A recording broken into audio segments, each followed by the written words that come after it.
Във фабриката има строга иерархия. Аманда контролира кокошките. Аз контролирам Аманда, а пък мен ме контролират от София. Да почваме, че както гледам, доста работа ми чака. На къде е фабриката? Да, заповядайте. Заповядайте.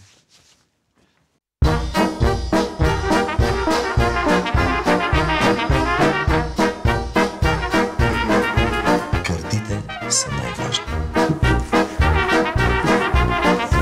Ако свършихте... Не сме свършили, ние тук свършим по-бавно. Тук пали, че не пали.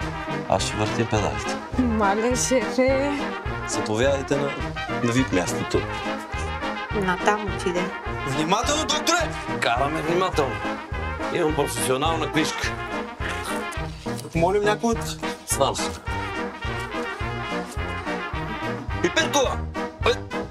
Мъкай ти къщото тук. Констатирани бяха множество нередности. Бих купил фабриката. На здраве. На здраве. За нашето бъдеще. Исках само любов. Какъв е? Ветеринарен лекар. С $3 милиона наследство. Ти си същата като Аманда. Не можа да усетиш човека вътре в мен. Като бездомна ти дума не каза дори. Такъв е живота, какво да се прави, така да те исках любов.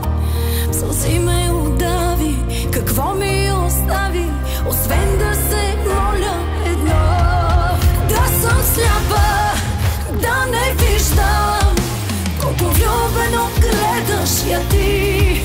Да съм глуха, да не чувам, че обичаш я много боли. И сърцето да се пръсне, като шеква на просяк трохи. Ако в твоето мен не няма, за какво да живея?